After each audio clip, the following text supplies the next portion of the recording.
And welcome to RealAg Live, everybody. It is Wednesday. Thanks a lot for joining us here today. Really looking forward to today's show. Today is episode 8 of Ontario Diagnostic Days. If you remember, we did episode 1 live. We've been posting these diagnostic days on Real Agriculture as well as the Field Crop News site and places like that. And today we're going to wrap up the series. Of course, COVID-19 has really, as you know, has really changed the way that growers have tried to get information through the summer months. And as we enter the fall and really get into that corn harvest in Ontario, we're going to wrap up Diagnostic Days here today.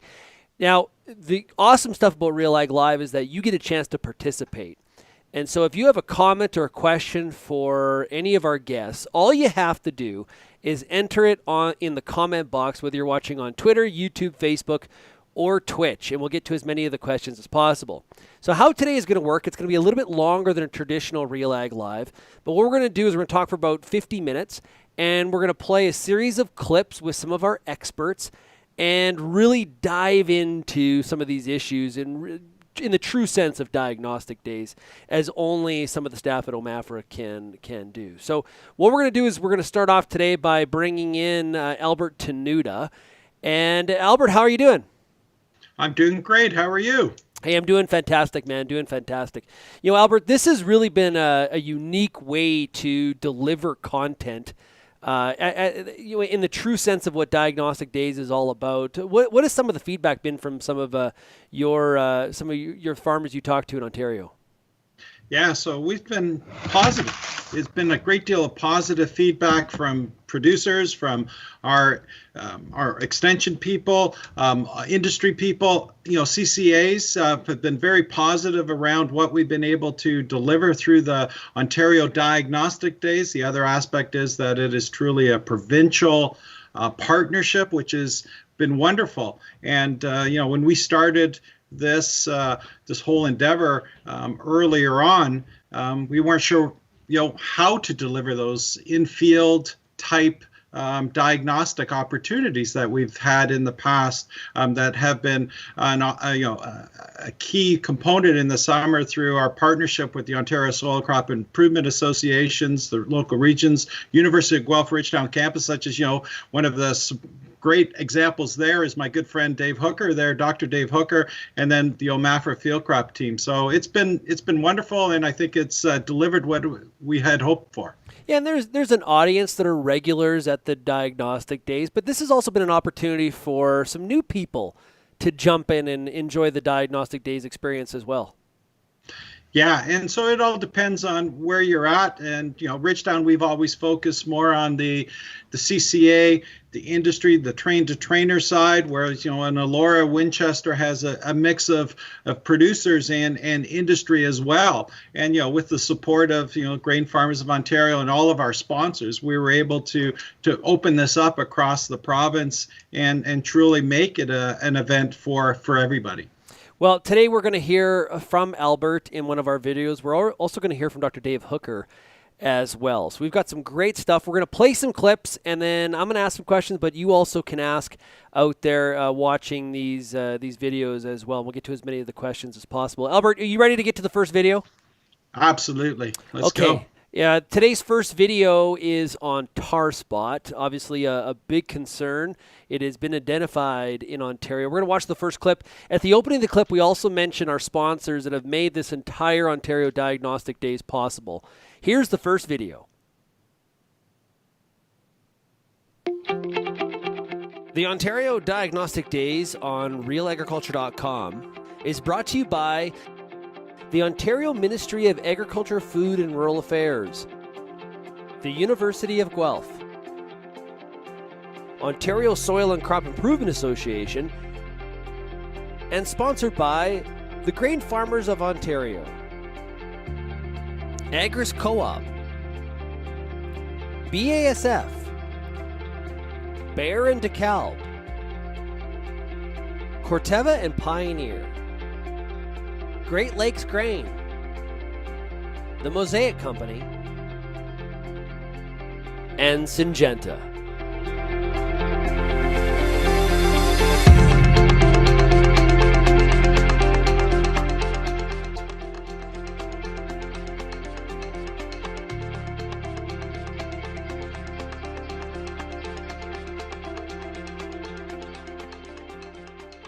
Hey, Albert Tenuta here, and we are in a really interesting spot, a special spot just outside of Ridgetown here. As you can see, of course, we're standing in a cornfield, so we're going to talk about corn diseases, but not any corn disease. We're going to talk about tar spot, and this time I actually have something to show you, because this is, towards the couple of weeks ago, middle of September 2020, we found tar spot of corn in this location, and you can see that we have quite a bit of tar spot here. It's interesting. It's not an unexpected event that we did see it. The environmental conditions were favorable. We've had good moisture in this area. We've also had temperatures that cooled down as we got into late August into early September, which have been very favorable for tar spot. And you can see that tar spot looks much different than many of the other diseases that we often see associated with corn. In this particular leaf here, you can see we've got gray leaf spot, which we're all used to seeing here with those nice rectangular lesions. But this tar, just like you would see in maple or ornamentals around your yard or your house and that, very similar to that appearance here, where you see the black stroma, basically that produce those spores, the ascospores that can move around and infect the corn here. And again, if you notice here in particularly, I am looking at leaves that are down low, but for the majority of this plot area here, a lot of what we've seen in the tar spot symptoms and lesions have been about from the ear leaf up. And that's because the way the spores come in and they drop down from the air on storm fronts that move into the area. And it's not unusual to see along the field edges or in areas of open areas of the fields where you can see the leaves lower down being infected as well. Hey, one thing you'll notice is that there are different lesion types out there. These are your typical stroma or tar spot lesions, where you see that nice tar spot stroma on the leaves, no true border or tan spot around it. Very typical of what we would see. Now here on this other leaf, if you look closely here, you'll see again we have that tar spot stroma and some other critters coming around here, but you also start seeing this halo or tan spot around it, or what we call the fisheye type lesion also associated with it. So don't be surprised if you see both type of lesions even on the same leaf. Although tar spot is new to Ontario, it is not to North America. It originated in Mexico, and then in 2015 it was the first time it had been found in the continental US, in Indiana as well as Illinois.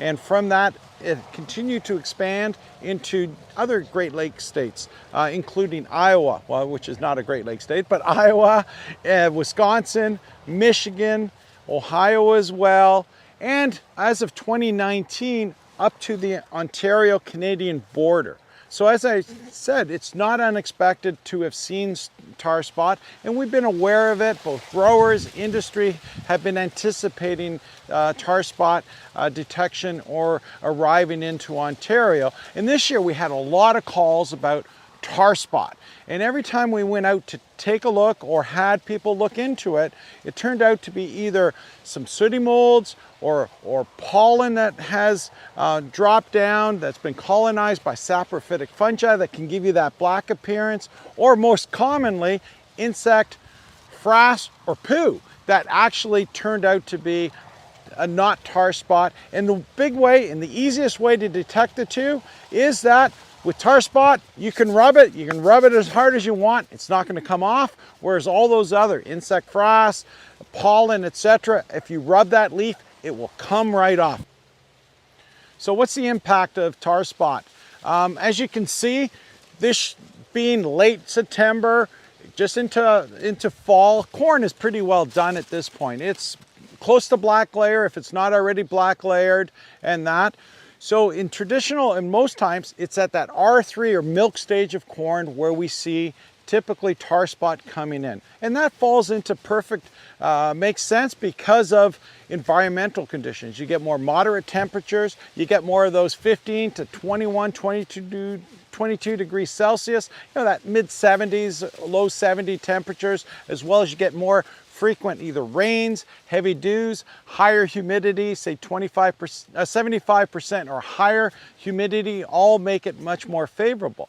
2015 and 2018, though, in the US, in particular Indiana, Illinois, Iowa, and Michigan, those 2 years we saw significant yield impact due to tar spot. Why? Because the disease started much earlier than normal, because it was a cooler, wetter, more humid season that started off into, say, late July, early August, and you had the disease develop at a much earlier stage in development. Hence, you had a greater yield potential impact. And in those areas, you could see anywhere from 5 to 30 to 40 bushel yield loss or more because of tar spot starting off that early. Now, the impact for us at this late stage, very little impact, if any impact at all for us. The key, though, is it does overwinter on residue, although it's an obligate parasite. So obligate means it needs tissue. It needs living tissue to survive, infect, etc. It's very similar to what we talk about the rust pathogens as well. But it will survive on residues. And so now that we have it in Ontario, not only in Chatham-Kent, we've seen it in Lambton now, as well as reports out of Essex as well. So we can see it as pretty uniformly across the area. So we do have it. We will see some overwintering. The important part is to see how well it will overwinter in Ontario and be prepared for next year. And we do have a nice network with our US colleagues through the IPM pipe, where we not only track or monitor tar spot, northern corn leaf blight, gray leaf spot, and many of the rust diseases as well. We have that nice network in place that we can notice the development of tar spot and its spread from year to year, and within that year, and at real time as well. Okay, Albert. Hey, great stuff there. Tars, you've been talking about tar spot for a number of years. And within that year, you asked the question, or you made the statement at the end about how well will it overwinter. So we don't know yet, is every winter different on how well it does overwinter? Yeah, it being a new pathogen to the area, and that we know it can overwinter. We've seen those experiences in the U.S. In those initial Indiana, Illinois areas, and so it can survive that Great Lakes winter. So we know that it will survive here. The key for us for this year and for subsequent years as well, whenever we have a new introduction of a disease or a pathogen, is that inoculum buildup over time. And with tar spot, you have that potential for that local overwintering, and that will be expressed in the field as the disease moving up the plant, very similar to what we see with many of our corn leaf diseases right now, working their way up the plant. What we saw this year in a lot of the fields here is that it would be the upper part, say from the ear leaf or the upper half of the corn plants, that were showing the tar spot symptoms, and that would indicate movement into that field through the air. So two aspects that are concerned here is that overwintering potential, local, as well as that dispersal through the air. Now, I don't believe it's been found in Manitoba, but is the Manitoba winter too cold? Is that why, or can it overwinter that winter too? No, I would assume, we don't know those answers yet. But if the residue can survive, theoretically, the fungus could survive as well. And it is creeping its way up into Wisconsin as well, and Wisconsin can have significant severe winters as well. It's the same thing as we've always talked about soybean cyst nematode, and that it's survived quite well and actually is better adapted for our winters. I got a question here from Peter Johnson. Wheat Pete, oh, no. He's watching. Yeah, look out. Here we go. If tar spot likes cooler weather, will Ontario be at higher risk than the Corn Belt? Yeah, so that's a really good question. And that usually falls into line why, one of the questions I had this whole summer was, why did we see it when we saw it? And if you think about what Peter's getting at is temperature drives a lot of that. And, we had considerable amount of, those 30 plus Celsius temperatures this year, up to, say mid-August or so. And as the temperatures went down into more, moderate temperatures, that upper teens to mid to low 20s, those are ideal environmental conditions for tar spot development. And hence, if you expect that those spores had landed in that mid to late August when we saw it, and actually when Jonathan Brinkman notified us about the corn plot at Ridgetown, something looked odd there. That was the 21st of September, which fell perfectly in line what we would have expected there. So Peter's question is bang on. If you think about those conditions that can drive, say, a white mold in soybeans or dry bean epidemic, those conditions would also probably be quite favorable for tar spot. In 2018, when they saw those 30, 40, 60 bushel yield losses through the Midwest US, that was a cooler, wet summer. How do I tackle the disease? Genetics, fungicide? Are there any solutions out there?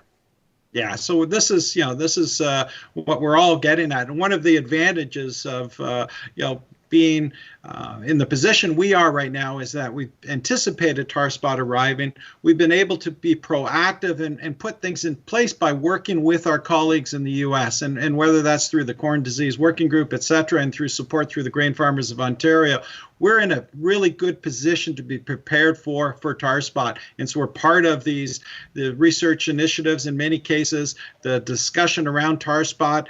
So on the genetic side, there are differences in hybrids. We still need to evaluate and figure out which ones are so. So that's an important piece to talk to with your dealers and that as well. Other aspects in terms of the management side is just getting out there, scouting for it. Residue management can help out there. But also, we do have, we're also part of these fungicide trials as well. And the good news there is there are a lot of fungicides that are already available for other diseases that we see in corn, such as northern corn leaf blight, gray leaf spot, and all that are very good against tar spot as well.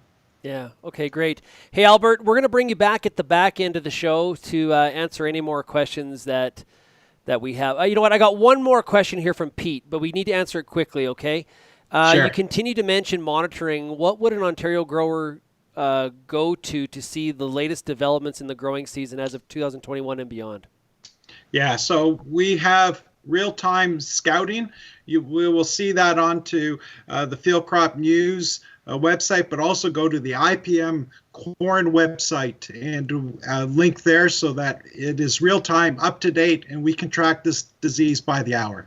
Yeah, awesome stuff. Hey, really appreciate it, Albert. Like I said, we're going to bring you back later on to answer any more questions, okay? All right, thanks. Okay, we're going to drop Albert out here in a second, and we're going to bring in the next guest. It is Dr. Dave Hooker. Hey, Dave, how are you doing? Hey, I'm doing great. Yeah, it's great to chat with you. Okay, Hey, video 2 is on fertility strategy. You ready? Yep, already. Okay, let's get to video number 2. Here is video number 2 for the Ontario Diagnostic Days.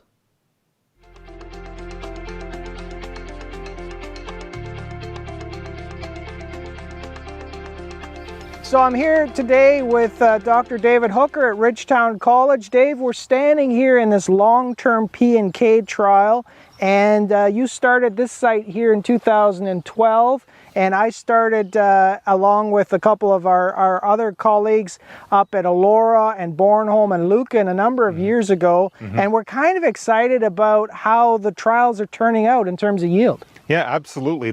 These trials have generated a tremendous data set, a data set that is unique.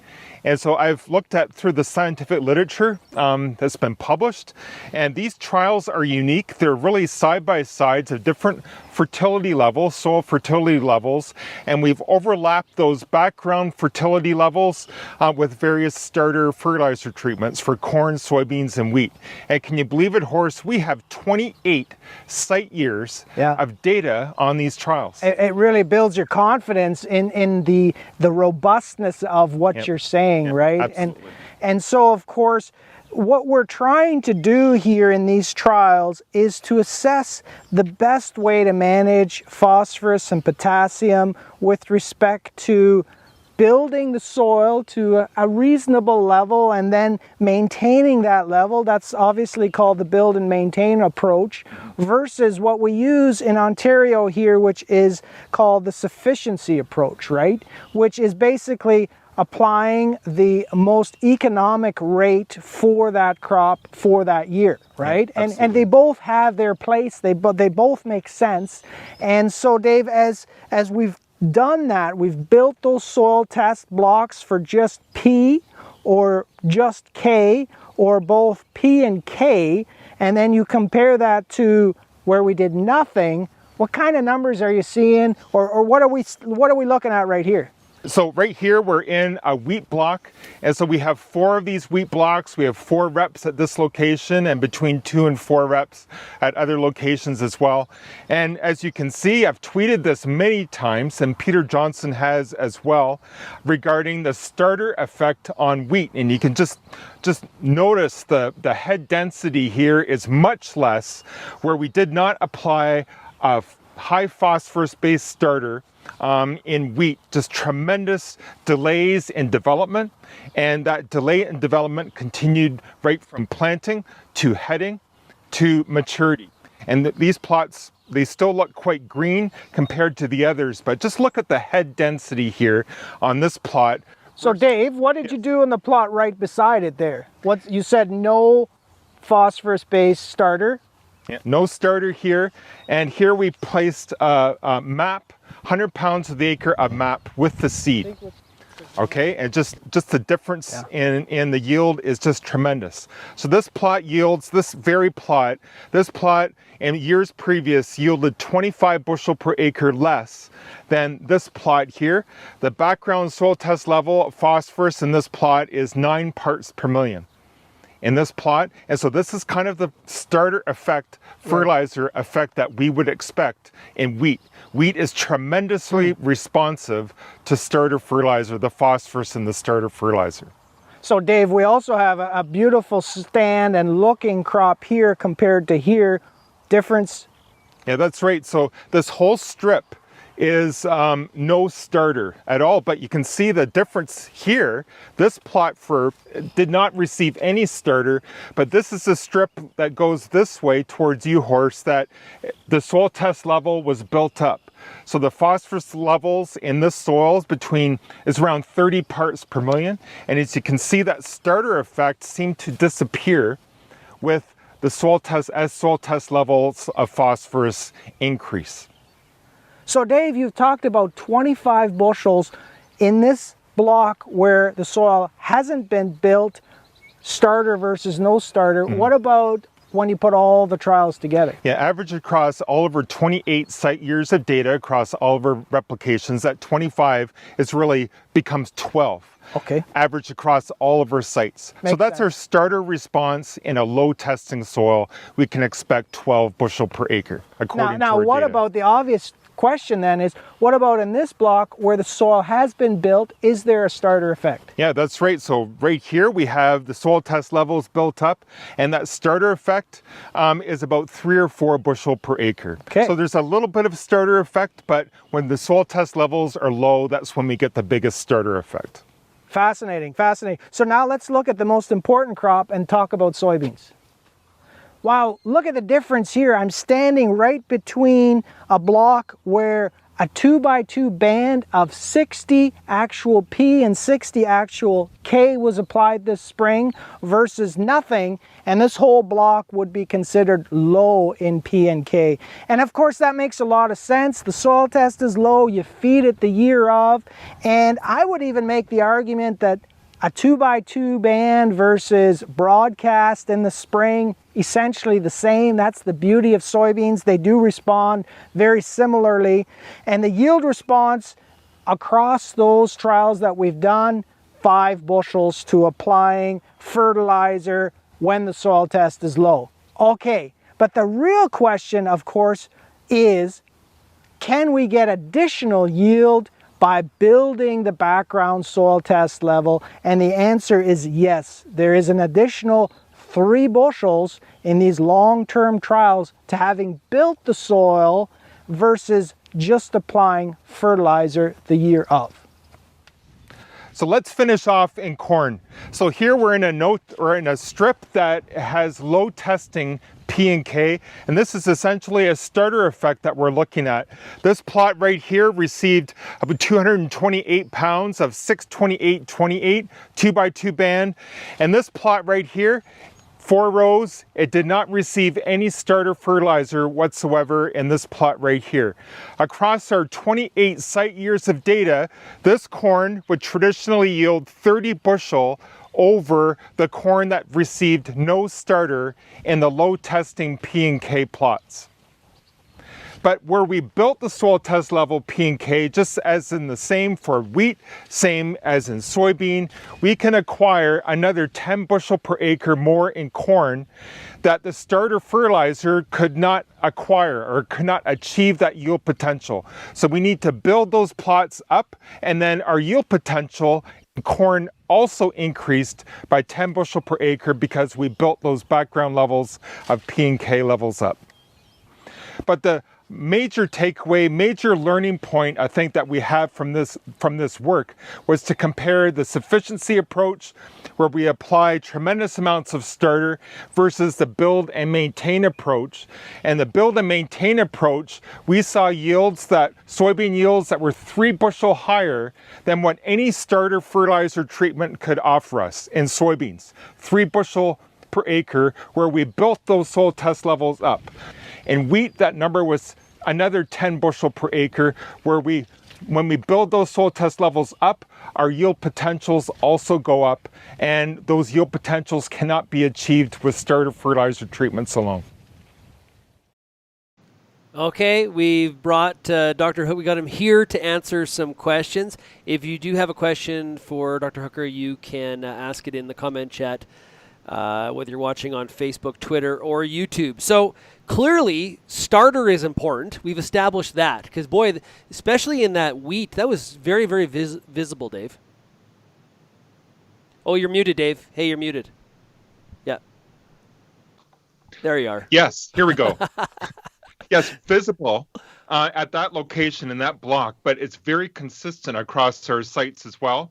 And many growers who have done that side by side, they're all Twitter-worthy comparisons. Just amazing contrasts. Even in the soybeans, you can definitely see some of the differences there in the plots too.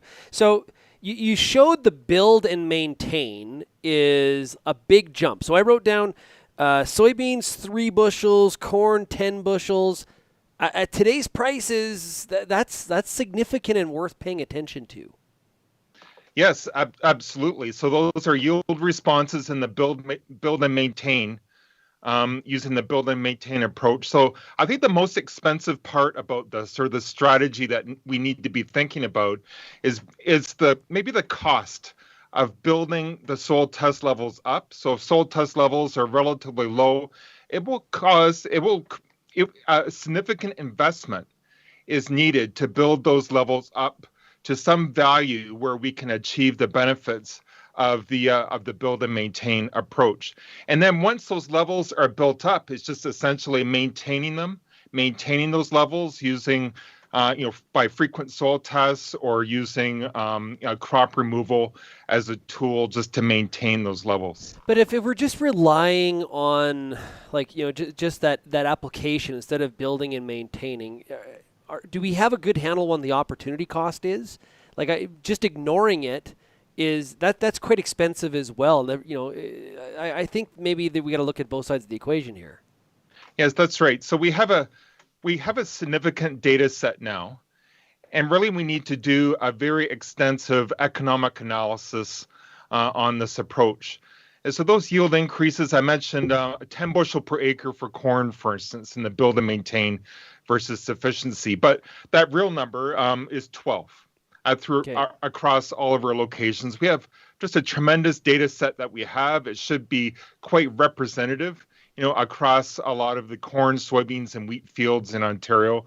And I think we need to do a more of an economic analysis. We need to determine, how much phosphorus or how much phosphorus fertilizer it takes to build your soil up by 1 part per million. We do have some good data on that from other studies, but I think we need to relook at that and also look at, how much yield, how much yield does it take to draw our soil test levels down? Yeah. So I have a great grad student working on this, Harpreet Hansra, and he's doing just a fantastic data analysis on this current data set to answer some of those questions. Mark has a question watching on Twitter. At what P&K soil test level does the starter effect become nil in corn, soys, and wheat? So just very generalized answer, I suppose, for all three crops. We see the build and maintain approach. So our goal is above 20 parts per million for phosphorus and 120 for potash. But we still see some starter effects there, especially for wheat. And we know that soil test levels are quite variable across the field. And so this is really, it could be a good application for precision ag, variable rate fertilizer application as well. And so we know that some areas in the field might have lower soil test levels than 20 and 120, and those areas would still respond to a starter. And I think it is very important to build your soil test levels up and then maintain those levels using as much starter as possible to get especially phosphorus beneath the soil surface in a location where it's not easily taken away by a rainfall. So the starter effect itself, I guess, to answer the question, the starter effect, very little starter effect above 25 phosphorus and 150 potash. Question here from Lindsay watching on Facebook. We risk losing N and possibly having P move off site. What are ways to manage for that in build and maintain? Yeah, so really a great question, especially for P and K.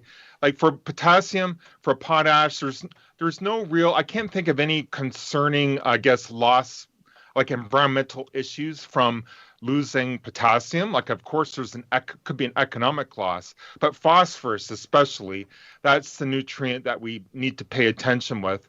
And I think we can, if we develop strategies to put most of our phosphorus beneath the soil surface, like in a 2x2 band for corn and soybeans, and then in furrow with wheat, I think we can maximize the effectiveness or the efficiency of the phosphorus fertilizer itself through placement, but also minimize the effect or the impact that on the environment.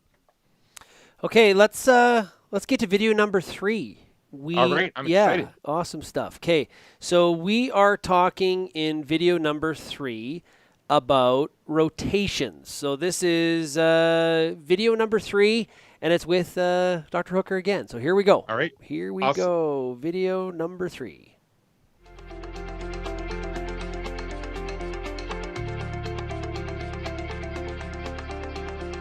Hey, Dave Hooker here, Ridgetown Campus, University of Guelph. I am very excited to show you the long-term tillage crop rotation nitrogen trial here on campus.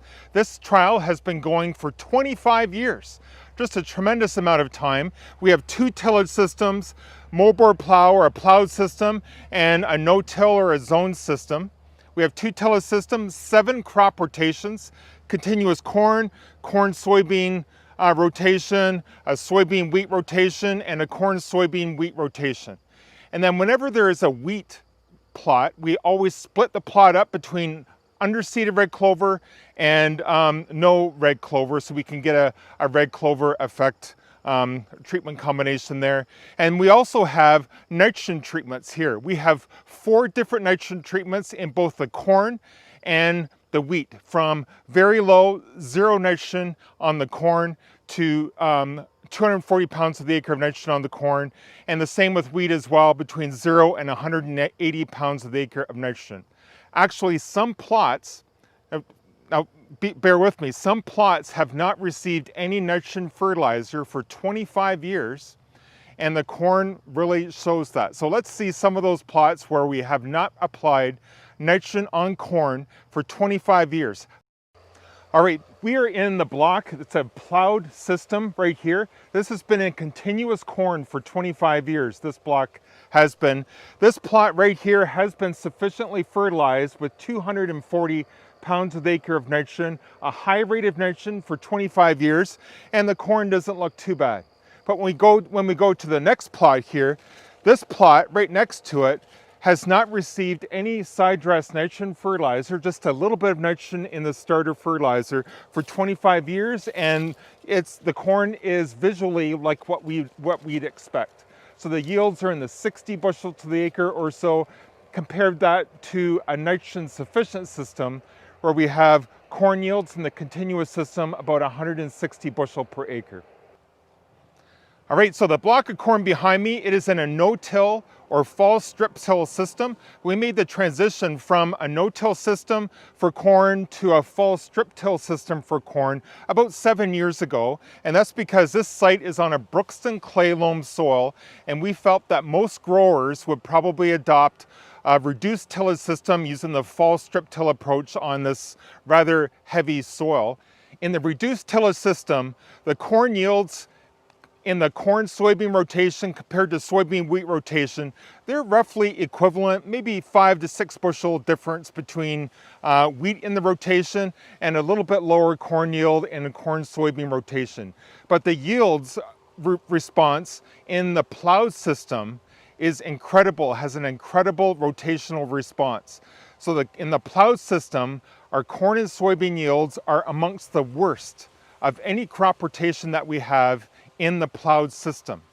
And so it's just incredible how much yield that we get, additional yield that we get from wheat in the rotation, especially in the plowed system. What does the data say? Let's look at the data. The corn yields in the corn soybean rotation in the plowed system were amongst the worst of any tillage rotation combination.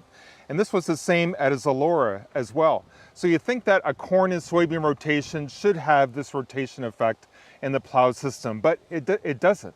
And this was quite true at the Allura rotation trial as well. Different environment, different soil type, and the corn soybean rotation was not really, we didn't see much of a rotation effect. But adding wheat into the rotation increased their yields overall across tillage systems between 6 and 17 bushel per acre. So we're in the plowed system right now, and we have a good stand of red clover here. So all the wheat plots here are split between underseeded red clover and no red clover. And we're in the plowed section right now, plowed block. And here the red clover just looks fantastic.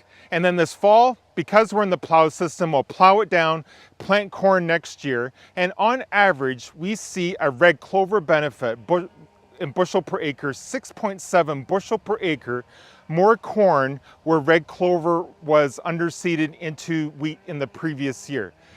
So this is not a nitrogen response per se, as all of these plots that were in this comparison has sufficient amount of nitrogen. This is probably a soil structure response. The red clover is giving us a better soil structure, better rooting capability, better rooting depth in the corn year, and that's where we're seeing, or why we're seeing, the additional corn yield. In addition to our average crop rotational responses, Dr. Bill Dean and myself, Dr. Bill Dean manages the trial at Allura. I manage the one at Ridgetown. We both see the same thing, and that in hot, dry conditions, we see a bigger rotation response with corn and in soybeans as well. So let's look at some data. So in the upper left graph here, you notice that in a corn soybean wheat rotation, we see a 10% yield increase in that rotation on average due to the soybeans and wheat in that rotation compared to a continuous corn, a 10% yield advantage. But in hot, dry conditions, that yield response goes up to 15% compared to a continuous corn scenario. In a no-till system, the system is much more resilient to stress with wheat in the rotation. In the upper left here, in a corn soybean wheat rotation, we have 30% higher corn yields in a hot, dry scenario compared to a continuous corn scenario. So this really underlines the impact that tillage has on corn yields, but it also underlines how important crop rotation has, especially in the no-till system, on corn yields and how resilient they are in stress conditions. We're in a soybean plot right now, and those responses that we've seen and that we talked about in corn, they also occur in soybeans. Both Elora and Ridgetown see a 5 bushel advantage where wheat is in the rotation. So when you're making a decision whether to include wheat in the rotation or not, you have to be thinking about the yield response given to corn because of wheat and the yield response in soybeans because of wheat in the rotation. About 15 bushel more corn and about 5 bushel more soybeans when wheat is in the rotation. So we have to be thinking of a systems approach when we want to make crop rotation decisions rather than each individual enterprise on its own. And one final point with soybeans in rotation. Where we have wheat in the rotation, soybeans have a 5 bushel yield increase, but in hot, dry conditions, we see an even bigger soybean yield increase, the same as what we had in corn. And this was also observed at Elora as well. So both corn and soybeans more resilient to stress conditions, especially with wheat in the rotation. Okay, Dave, great video. Like it. Okay, so Yeah. what's interesting here is that this is not new, right? Johnson's been talking in my ear for like 10 years about how the impact of having wheat in the rotation and how it benefits corn, and you mentioned soybeans as well. So what's the hang up here? Why are we still talking about this? Well, I think a lot of growers are still thinking about each crop as their own enterprise, as their own standalone enterprise, instead of thinking about the farm. Like we talk about cropping systems, and that's everyone knows, the term cropping systems, but we need to manage crops as they are a part of a system. And so if you change one part of the system, it will probably affect other parts or other components of the system. And that's what wheat has. We know the benefits of wheat and the impact that wheat has on the system in terms of corn yields, soybean yields, and some of those factors, in addition to other factors, maybe wheat isn't given the credit that it deserves, especially when we analyze the impact of wheat on this systems approach. We have the data now. We have a great data set over multiple environments. We've done the number crunching, and this is kind of the story that we're telling. Yeah, and the other part of it too is, and of course you measure, a lot of this is measured in yield, but the continuous cropping of something like corn or soybeans, there's impacts on soil health, there's impacts on diseases. All of those add up, and the outcome is a yield reduction, but those are some of the reasons for it. Yeah, exactly. Yeah, so there's a lot of factors. We call this the rotation effect, but that rotation effect can be explained by a number of different factors: organic matter level differences, soil structure differences, insect and disease. There's soil microbial differences as well.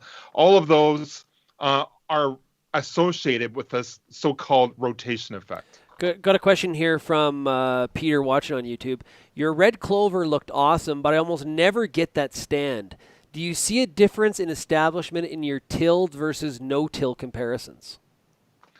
Yes, we do, especially that comparison. So this is kind of it's hard sometimes to interpret the data, and we need to go back and look at, what are the actual plots doing so we can make a valid comparison.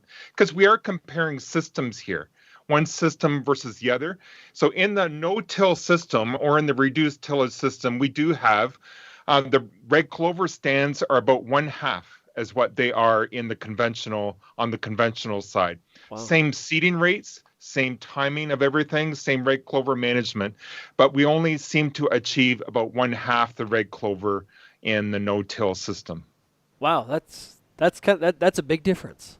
Yeah, it is, and variability from year to year is also like double, 3 times the variability and what is it for red clover establishment compared to the plowed system. The benefit of wheat in the rotation in the cropping system, we hear a lot about that yield boost to corn, but we don't hear about it as much about the soybeans. Is there a reason for that? Well, we know that if you grow wheat in a corn, soybeans, wheat rotation, corn yields are on average, 15 bushel per acre higher after wheat. But soybean yields are 2 years removed from the wheat enterprise, and soybean yields are 5 bushel per acre higher. But we don't see that same benefit, that same legacy effect that wheat has on the response to red clover. So maybe it's more of a long-term answer. Maybe in the long term, after 10 years of red clover in the rotation, maybe there'd be more of a soybean response. But corn seems to be responding more than soybean. Yeah, every time at realagriculture.com we do a piece on red clover, I always get, there's always audience members that say, yeah, I'd love to, but I just have such a hard time getting it established. That's just... Yeah, exactly. Yep. Yeah. And I do on my farm as well. And so I flip-flop year to year on, should I plant red clover? Should I underseed my wheat into red clover or not? And so I'm flip-flopping myself because of that exact very issue. Yeah, it's real life, right? Okay, yeah. Let's bring in Albert. We'll bring him back here. So if anybody does have any questions for Dr. Hooker or Albert, please ask them. We'd like to get to as many more as we possibly can. I just got to switch this. Hold on one second. Oh, we'll keep trying. So if you do have a question, you can enter it in the comment box, whether you're watching on Twitter, Facebook, or YouTube. Feel free to do that. Okay, let's get to it here. Albert, you mentioned tar spot, of course. What else is kind of on the horizon here for these diseases that could be possibly impacting Ontario growers going forward? Because tar spot has been the one you've talked about in terms of like the lead, but what else is on your mind in terms of what could be coming? Yeah, so on the tar spot side, we've been talking about a disease called Goss's wilt that was very similar to tar spot in terms of how it established and it spread, and it never did make it into Ontario as tar spot did, and it's in southern Michigan and northeastern Indiana as well. And that, but so that's one that's always been on the radar. All the exciting ones are some of these new ones, right? Like tar spot and that. Don't forget, we have a lot of diseases that are here and that are endemic that cause problems to producers, and they need to also be paid quite a bit of attention to. We talk a lot about, the northern corn leaf bites. We're analyzing our fungicide data yesterday in our inoculated trials, and we were seeing 25, 30, 35 bushel yield increases with a properly timed fungicide for those diseases. That's pretty significant in terms of the bottom line and return on investment to producers. And then on the soybean side, we've got our soybean cyst nematode, our SDS. We saw a lot of, the phytophoras, a lot of those soil-borne diseases, a lot of those residue-borne diseases we see a lot of, right? So those corn foliar fungicides, our foliar diseases that we see are residue-borne in many cases. We see a lot of the soybean, the stem cankers, some of those ones we saw this year, again, are residue-borne. So that plays a big factor, and that goes into that whole side that Dave was talking about in terms of, having that cropping systems, but in terms of integrated disease management, it's almost the same type of concept, right, Dave? Yep, exactly. Yeah, and I think, guys, one of the challenges here is that some of the traits and genetic providers, they've been really cutting, leading edge on, having some sort of trait that's resistant to some of these problems. But and when we don't have that trait available to us, like, well, now what do we do? I know there's talk about, rootworm, resistant to the BT trait in parts of Ontario as an example. Bern wants to know here, do we have tar spot tolerance in any of our corn hybrids currently? Yeah, we do. It's just a matter of getting, first finding out which ones they are. We're using some of our data from the U.S. and all the companies are testing, right? It is a new new disease. So it's going to take time, and for sure, it's not like some of the others that we talk about, say Pythium and that in soybeans or something like that, where we really don't have any good handle on our levels of tolerance or resistance. Yeah, but in the case of tar spot, we do have some. We just got to find out which ones. Okay. While we've been watching the videos and having these discussions, there's been a whole other stream of comments and discussion going on with some of the audience. A point here about disease levels and phosphorus application rates. Do you commonly see less disease where you have better PK fertility, Dave? Well, the general concept is the more healthy the plant is, the better it can defend itself against a disease. That is, I guess, the common thinking. But we have seen disease level or disease incidence and severity in plots that are well supplied with P and K or sufficient with P and K. So I just think that the situation or that statement needs to be answered. I think it's a more complex answer. That it's just not as simple as if P and K is sufficient, disease levels will go down.